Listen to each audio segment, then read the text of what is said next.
Oi, meu povo, boa noite, a paz do Senhor Jesus para todos. Mais uma vez aqui vamos estar falando acerca do reino de Deus, acerca de coisas importantes para minha, para a sua vida. Hoje tem um pequeno esboço aqui do que a gente vai estar falando, tem algumas coisas importantes. O assunto é esse, sobre como a gente vai preparar o nosso interior para receber o aprendizado da parte de Deus. Então, tá escrito aí, né? Tá escrito aí a nossa base. Vamos começar em Apocalipse 19, do 11 ao 13, depois o 12, versículos 10 e 11. Tá? Então vamos fazer aqui a leitura, né? Lembrando que o pessoal fica achando que eu tô né, sem mesa. Realmente eu tô sem mesa. Se eu encostar na mesa vai dar uma tremida na câmera aqui, né? Como eu já falei ontem, a minha tecnologia de parar o celular aqui sem tremer uma Bíblia, outra Bíblia, harpa cristã e o controle da Sky, né? É uma grande tecnologia, mas o que importa é a palavra de Deus. Vamos lá. Ó, Apocalipse 19, do 11 ao 13. Presta bem atenção. Regozijemo-nos, ou melhor, peraí que eu tô indo no lugar errado. Vamos lá. E vi o céu aberto, e eis um cavalo branco, e o que estava sentado sobre ele chama-se Fiel e Verdadeiro, e julga e peleja com justiça. E os seus olhos eram como chama de fogo, e sobre a sua cabeça havia muitos diademas. E tinha um nome escrito que ninguém sabia senão ele mesmo. Versículo 13, importante. E estava vestido de uma veste salpicada de sangue. E o nome pelo qual se chama é a Palavra de Deus. Boa noite, André Noition. É meu primão também que está aí com a gente. E agora, capítulo 12, versículo do 10 e 11. E eu ouvi uma grande voz no céu que dizia: agora chegada está a salvação e a força e o reino do nosso Deus e o poder do seu Cristo, porque já o acusador de nossos irmãos é derribado, que diante do nosso Deus os acusava de dia e de noite. E eles venceram pelo sangue do Cordeiro e pela palavra do seu testemunho, e não amaram a sua vida até a morte. Pois bem, a primeira parte que eu li foi que o sangue de Cristo é a palavra de Deus, certo? Essa foi a primeira passagem que eu li. O sangue de Cristo é a palavra de Deus, é o verbo. E a segunda passagem que eu li está dizendo que aqueles que receberam a vitória naquele grande dia, né, ou seja, subiram ao céu, foram por causa do sangue de Cristo, da palavra que pregaram. Então vamos prestar atenção em algumas coisas, só em 7 pontos que eu separei aqui sobre como a gente se preparar interiormente para poder vencer essa caminhada, para a gente poder subir ao céu com Jesus. A primeira coisa é, na verdade eu até preparei um esboço ali para os vídeos ser um pouco menores, né? Tem gente que começa, o pessoal, hoje a tecnologia ela requer tiros curtos. Então vou tentar fazer o máximo para diminuir um pouquinho o tempo, mas nada que diminua a qualidade. Tá? Primeira coisa, presta bem atenção. Rafael Foquinha, boa noite. A primeira coisa que a gente tem que preparar o nosso interior para a gente poder aprender de Deus, tá? É crer nele, a primeira coisa, crer nele. Gênesis capítulo 1, logo no primeiro versículo, diz assim: no princípio Deus criou os céus e a terra. Se você não acreditar nessa primeira linha da Bíblia, você já pode parar por aí, tá? E aí eu separei aqui João 5:24, olha só. Na verdade, os digo que quem ouve a minha palavra e crê naquele que me enviou tem a vida eterna e não entrará em condenação, mas passou da morte para a vida.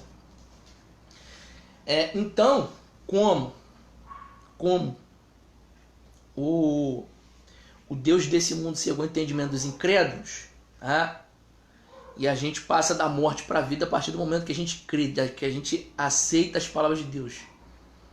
Tá? Se a gente não acreditar, a gente não adianta nem o próximo passo ali, que não vai adiantar em nada. Tudo a base é fé, tudo a base é você crer, tudo aquilo que Deus nos fala, nos garante, nos promete através da palavra dele. Tá? Várias outras passagens sobre fé, sobre crer, né? Enfim. Segunda coisa, dispor o nosso coração para Deus. A gente que creu, né? Então, a gente toma uma atitude, né? É uma fé que vai começar a agir. E a primeira atitude é dispor o coração para Deus. Professora Lígia, boa noite. Te amo, tá? Você sabe que a gente diverge em política, mas estamos juntos. Boa noite. E como a gente dispõe o nosso coração? Vamos lá, Tiago, capítulo 1, versículo 21. Olha só. Pelo que rejeitando toda imundície e acúmulo de malícia, recebam com mansidão a palavra que foi enxertada em vocês, que pode salvar as suas almas. Acerca da mansidão, da humildade, eu vou falar mais lá para frente. Mas aqui nesse primeiro momento, dispor o coração, e são quatro itens para a gente dispor o coração, bem básicos aqui. A primeira é arrancar a malícia do coração, né? Não é só os desejos pecaminosos, né? Os pensamentos que a gente tem sobre as outras pessoas, pensamento de acusação, pensamentos diversos que não são tão agradáveis, tá? Mãe, te amo, tá? Tamo junto. E essa é a primeira coisa. Se não arrancar malícia, como já bem disse aqui, ó, rejeitando toda imundícia e acúmulo de malícia, receba com mansidão a palavra que foi enxertada em vocês, que pode salvar a alma de vocês. Porque a palavra de Deus é pura. Então, se a gente não arrancar malícia, fica difícil de ela causar um efeito. E aí, só para não ficar muito vago isso, olha só. Também damos sem cessar graças a Deus, 1 Tessalonicenses 2,13. Pois, havendo recebido de nós a palavra da pregação de Deus, vocês receberam não como palavra de homens, mas, segundo é na verdade, como palavra de Deus, que opera em vocês que creem. Primeiro a gente tem que crer, depois arrancar a malícia.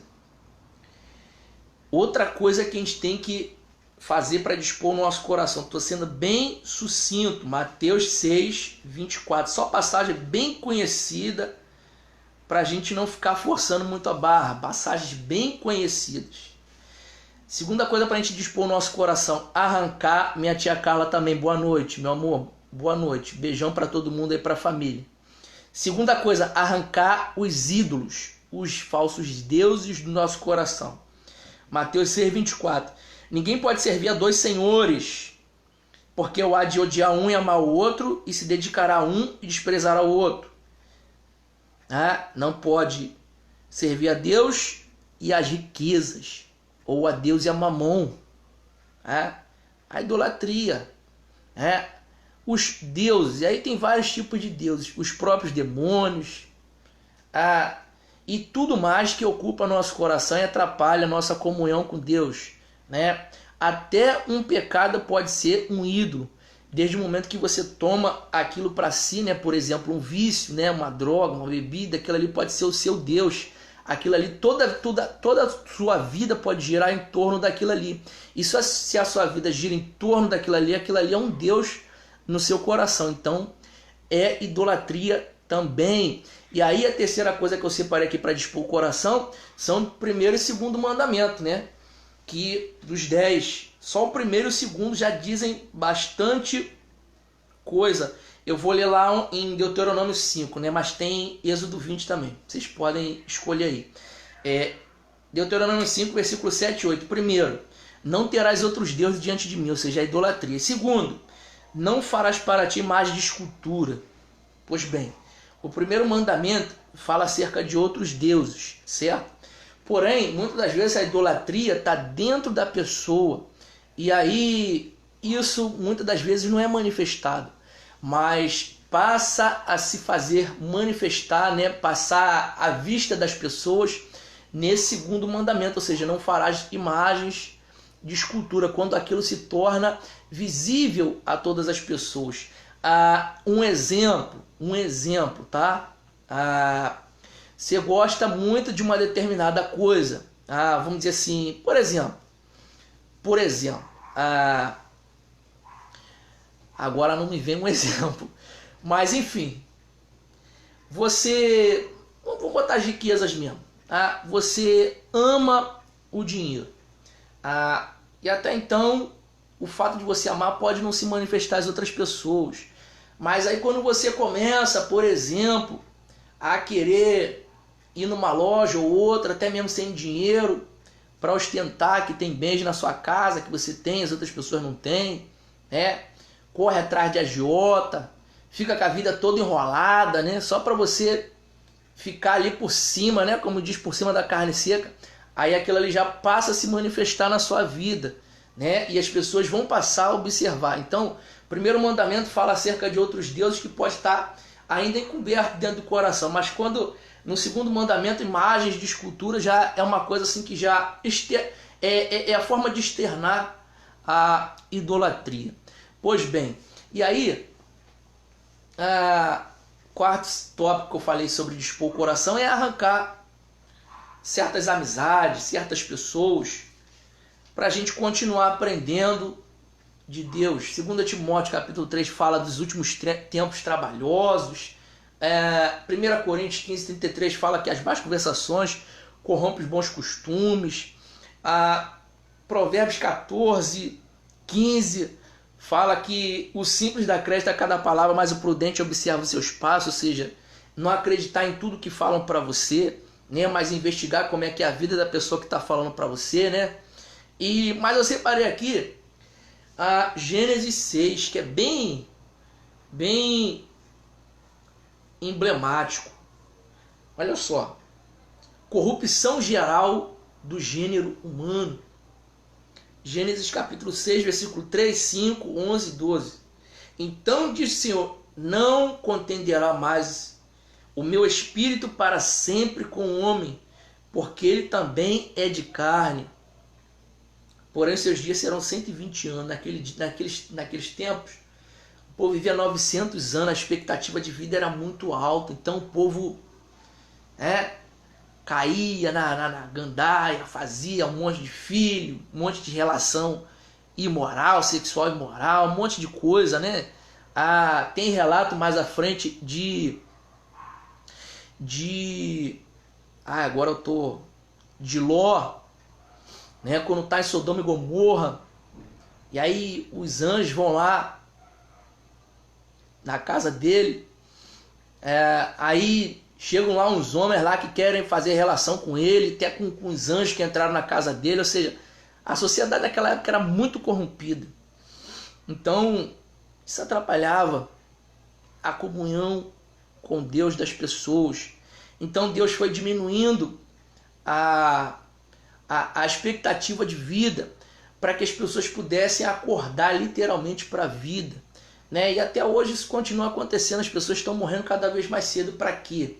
Para a gente poder saber aproveitar a nossa vida, né? Com que aquilo que realmente interessa para nós.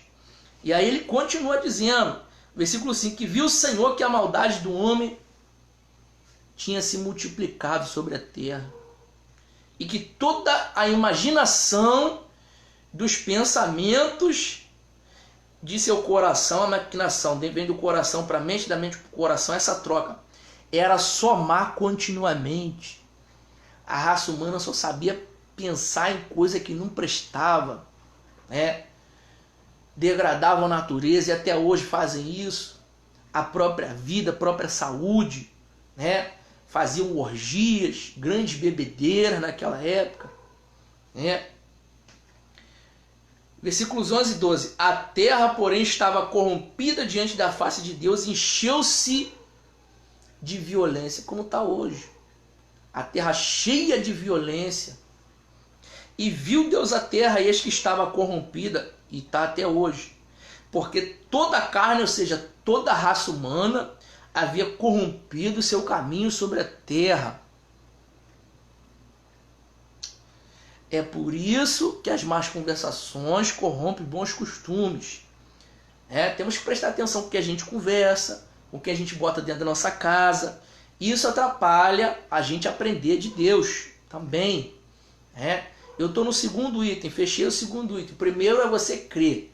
O segundo é você dispor o coração. Agora vamos para a parte um pouco mais técnica. Terceiro item, investigação minuciosa da palavra de Deus. Presta bem atenção. Lucas capítulo 1, do versículo 1 ao 4. Presta bem atenção, que coisa interessante.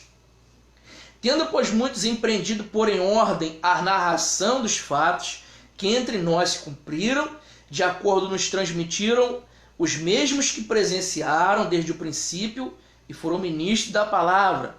Pareceu-me também a mim conveniente descrevê-los a ti, ó excelentíssimo Teófilo, por sua ordem, colocar em ordem, havendo-me eu, ele falando dele, já informado minuciosamente de tudo desde o princípio, para que conheças a certeza das coisas que já estás informado. O que é isso aqui? Ele escreveu o Evangelho de Jesus Cristo, a passagem de Cristo na terra, Evangelho de Lucas. E o que ele fez para escrever o Evangelho? Recebeu só uma revelação do Espírito Santo? Não, nem tudo é só revelação. Ele foi atrás das testemunhas. Olha, você teve com Jesus, você que foi curado, me conta aqui como é que foi. Você que correu atrás de Jesus, quando ele estava ensinando, o que ele disse lá? Aí perguntava para uma pessoa, perguntava para outra, confirmava a palavra de um com o outro, batia a palavra de um com o outro para ver se estava falando verdade, se estava falando mentira. E aí foi escrevendo lá o Evangelho dele, de Lucas, que era médico. E médico tem essa coisa de ser minucioso mesmo, ser detalhista, e nós temos que ser detalhistas no estudo da palavra de Deus. Temos que ter, já falei no primeiro vídeo, já falei no segundo, temos que ter zelo, temos que dar importância a esse grande tesouro que foi dado nas nossas mãos. Aí, continua, minuciosamente, com zelo, investigando os pormenores, palavra por palavra, frase por frase, enfim. Temos também o relato de Atos dos Apóstolos, na época já da igreja, quando Paulo foi pregar em Bereia. Olha só que coisa interessante. Atos 17, do 10 ao 12. E logo os irmãos enviaram de noite Paulo e Silas a Bereia. E eles, chegando lá, foram à sinagoga dos judeus. Aí começa o problema. A sinagoga não era de Deus, era dos judeus. Mateus 12:9 também fala que Jesus foi a sinagoga deles. O problema é quando a gente quer ser o dono, né? Mas eu vou falar de humildade lá no final. Enfim, ora, estes, ou seja, esse povo de Bereia, foram mais nobres do que os que estavam em Tessalônica, porque de bom grado, não foi de má vontade, é aqui que está, de bom grado receberam a palavra, examinando cada dia nas Escrituras se estas coisas eram assim, ou seja, se era do jeito mesmo que eles estavam vindo. De sorte que, ao efeito, de sorte que creram muitos deles, e também mulheres gregas de classe nobre, e não poucos varões, ou seja, para geral, como falam aí, né, no popular. Tem mais sobre ser investigação minuciosa. Olha a recomendação de Deus para Josué, Josué capítulo 1, versículo 7 e 8. Tão somente esforça-te e tenha muito bom ânimo para ter o cuidado de fazer conforme toda a lei que meu servo Moisés te ordenou, e dela não te desvies nem para a direita nem para a esquerda, para que prudentemente te conduzas por onde quer que andes. Para que prudentemente conduzas por onde quer que andes. Ou seja, prudência quer dizer o quê? Característica da pessoa que mede as consequências de seus atos antes de fazê-lo. Ou seja, pessoa que pensa bem antes de fazer qualquer coisa. Né? Com o estudo da palavra de Deus a gente vai aprender a ser assim. Não se aparte da tua boca, é o que a gente está fazendo aqui, essa resenha, o livro desta lei, estamos falando aqui sobre ela. Antes medita nela de dia e de noite, para que tenha cuidado de fazer conforme com tudo que nele está escrito. Porque então farás prosperar o seu caminho, mas não é só isso aqui não, tá? Então prudentemente conduzirás, ou seja, tudo que você toma a decisão de fazer vai ser bem sucedido, porque você vai aprender a prudência, vai pensar bem antes de fazer, você vai fazer um bom projeto daquilo que você pretende fazer, né? E o principal, você vai ter a assinatura embaixo de Deus, que é a maior maravilha que você pode ter na sua vida, né? Para por aí? Não. E o que mais que a gente precisa para aprender de Deus? Deus também usa as pessoas, né? Então a quarta coisa é ajuda dos sábios. Ajuda dos sábios. Temos que pedir ajuda de pessoas sábias. Veja bem, não é de qualquer pessoa. É pessoas que têm sabedoria de vida, experiência, principalmente acerca da palavra de Deus. Provérbios 13:10. Da soberba provém a contenda, mas com os que se aconselham se acha a sabedoria. A sabedoria está com aqueles que se aconselham. Poxa, nós vamos aprender de outras pessoas. Nós vamos ganhar uma bagagem de vida, uma experiência boa. Nós vamos aprender. Mas começa falando sobre o soberba. Temos que ser humildes para poder buscar ajuda de outras pessoas. Ainda em Provérbios capítulo 18, logo o primeiro versículo, diz assim, busque o seu próprio desejo aquele que se separa, ou seja, aquele que vive isolado. Ele se insurge contra a verdadeira sabedoria. Pessoa que não quer pedir ajuda de ninguém não vai achar a verdadeira sabedoria. Acabou por aí? Não, ainda tem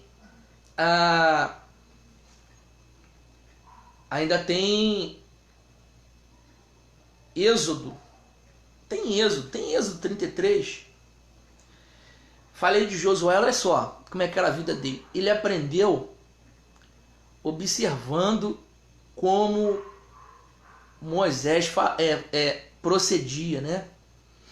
Olha só o que está escrito aqui em Êxodo 33, 11.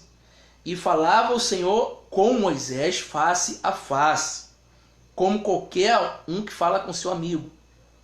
Depois tornava ao arraial, ou seja, por meio das outras pessoas. Mas o moço, desde cedo, o moço Josué, filho de Num, seu servidor, era um homem que ajudava Moisés, nunca se apartava do meio da tenda, ou seja, era um cara que aprendia através da observação. Era de qualquer pessoa? Não, era de Moisés que ele aprendia. Homem sábio, homem que Deus falava face a face com ele. Então Josué aprendeu com Moisés também. E aí nós vamos ver a confirmação desse fato lá no final de Deuteronômio, depois que Moisés morreu. Aí Deus já está encaminhando ele aí para o serviço de passar o bastão, né? De entrar no lugar de Moisés, para poder terminar de conduzir o povo até a terra prometida. Olha só, Deuteronômio 34, 7 e 8. Ou melhor, Deuteronômio 34, versículo 9. Josué, filho de Num, foi cheio do espírito de sabedoria. Pensou aí?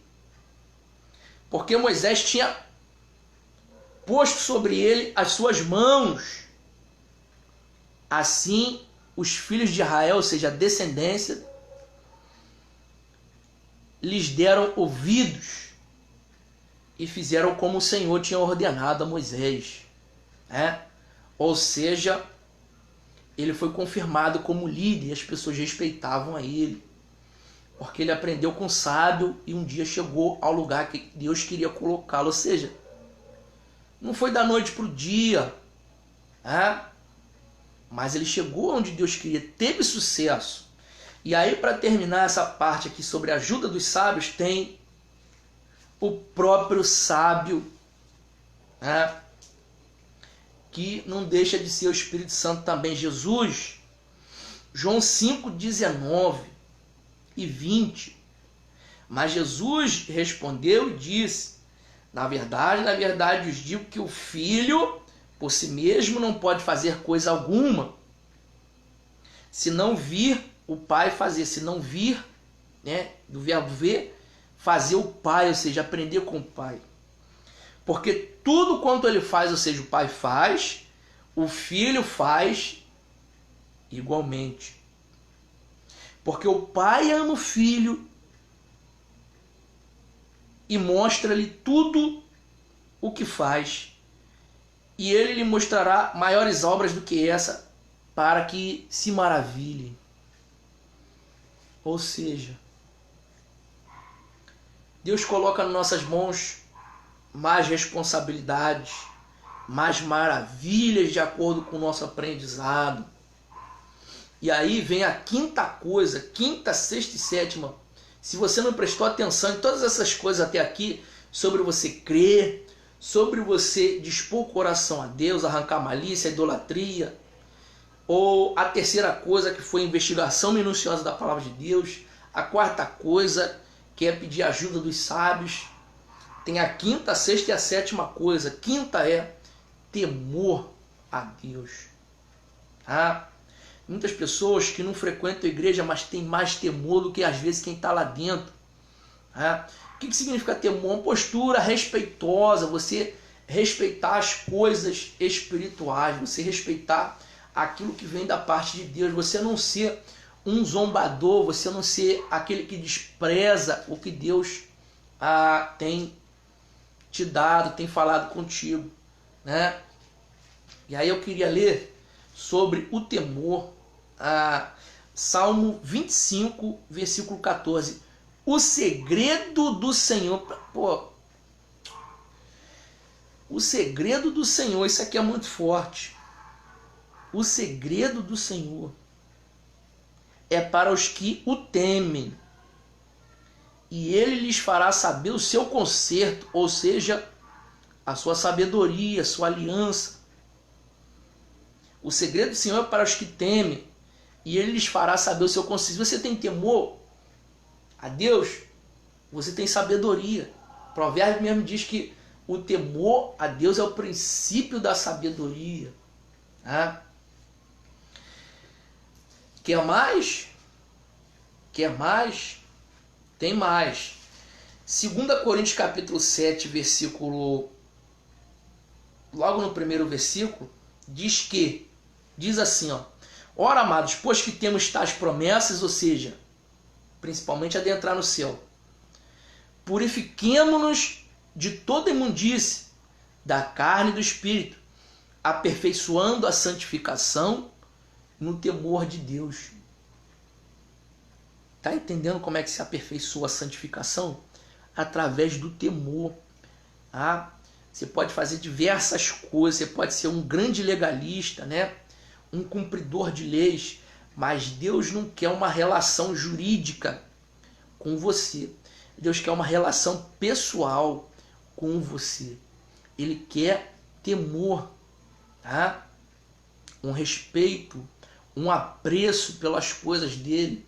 É isso que ele quer de mim e de você, né? Lembrando que a santificação é que vai levar a gente a ver Deus. Sem santificação ninguém vai ver a Deus. E como é que se aperfeiçoa a santificação? 2 Coríntios capítulo 7, versículo 1, através do temor. A nossa santificação fica mais perfeita com o temor. Não esqueçam disso. Sexta coisa, para a gente continuar aprendendo de Deus: sinceridade. Sinceridade. Sinceridade.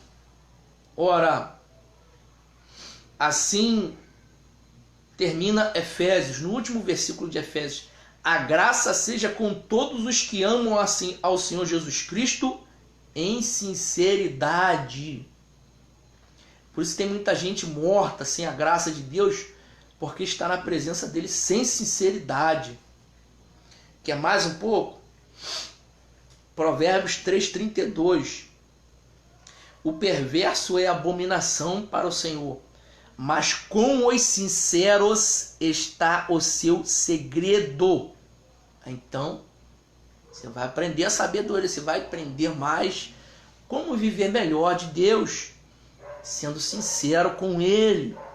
Como? Vou dar um exemplo. Ah, mas eu ainda estou pecando, estou tropeçando em alguma coisa. Mas seja sincero com Ele. Peça ajuda. Peça a Ele para você largar o seu vício, seu mau caminho. E vai caminhando. Seja sincero. Abre a sua boca. Seja honesto com Deus. Senhor, não estou conseguindo largar. Me ajuda. Seja sincero com Deus. Com os sinceros está o seu segredo. E a última coisa que eu prometi desde o começo, que é a humildade. A gente vai aprender muito de Deus se a gente tiver humildade. Tiago, capítulo 4, versículo de número 6, vai dizer assim: antes da maior graça, portanto, diz, Deus resiste aos soberbos, ou seja, Deus enfrenta o soberbo. Não queira ser enfrentado por Deus por causa da soberba, mas dá graça aos humildes. E aí eu vou lembrar o que está escrito em Efésios 2:8. Porque pela graça nós somos salvos, né, através da fé. E isso não vem de vocês, isso é dom de Deus. A nossa salvação é pela graça, através da fé. Então, se você quer entrar pela porta da salvação, entra pela porta da humildade. Deus dá graça ao humilde. Então, é um bom caminho para você seguir para o céu. E aí eu lembro também de Miqueias, né? Olha só o que ele pede para a gente. A humildade é uma das 3 coisas que Deus pede lá em Miqueias 6,8. Ele te declarou, ó homem, o que é bom e o que é que o Senhor pede de ti, senão que pratiques a justiça, ou seja, fazer aquilo que é certo. Ames a beneficência, ou seja, amar as pessoas, principalmente a Ele também. E andes humildemente com o teu Deus. Então ele pede que a gente faça o que é correto, ele pede que a gente ame as outras pessoas e ele pede que a gente ande com Ele em humildade. Tá? E aí eu, para finalizar, lembro lá de Jesus, Mateus 11:25, ele fala assim, naquele tempo, respondendo, Jesus disse, engraçado que ele está sempre respondendo alguém, né? Graças te dou, Pai, Senhor do céu e da terra, que ocultaste essas coisas dos sábios e dos entendidos, ou seja, daqueles que se acham, se gabam, e as revelaste aos pequeninos, ou seja, a verdadeira sabedoria está reservada para os humildes. E ele, mais à frente, ele fala assim, venham a mim todos que estão cansados e oprimidos, e eu os aliviarei. Tomem de mim, que sou de coração, e encontrarão descanso para suas almas, porque o meu jugo é suave e meu fardo é leve. Então, feito isso, alguns passos aí estão para a gente poder aprender de Deus. Alguns passos acerca do que está no nosso interior, né? Existem passos para a gente aprender que são bem técnicos, né? E a gente vê aí no Facebook aulas de teologia, aulas disso, daquilo, como estudar a Bíblia, né? Por tópicos ou por capítulos, estudo temático por assuntos, enfim. Mas não foi esse o foco técnico. Aqui o foco foi a nossa preparação interior, tá? Então, receba aí essa palavra, tá? O vídeo vai ficar aí, vai para você ver desde o começo. E compartilha aí com o povo aí, para chegar a mais pessoas, né? Tinha muitas outras passagens que eu poderia falar de humildade, sinceridade, temor, né, de ajuda dos sábios. Tem vários provérbios também sobre a investigação minuciosa, sobre dispor nosso coração, sobre nós crermos, enfim. Como eu comecei, né, que a palavra de Deus, ou seja, o sangue de Cristo é a palavra de Deus. E como a gente vai vencer? Pelo sangue do Cordeiro e pela palavra que foi pregada, a palavra do seu testemunho. Nós vamos vencer? Vamos. Mas temos que andar por esse caminho. Tantas pessoas maliciosas, às vezes tão próximas de nós, mas nós precisamos de ajuda do alto para a gente poder vencer. Então, vai espalhando esse vídeo aí, tá? Eu creio que vai chegar a mais pessoas que necessitam. Então, forte abraço, tenha um bom feriadão aí e que o nome de Jesus seja glorificado mais uma vez. Boa noite e até uma próxima oportunidade.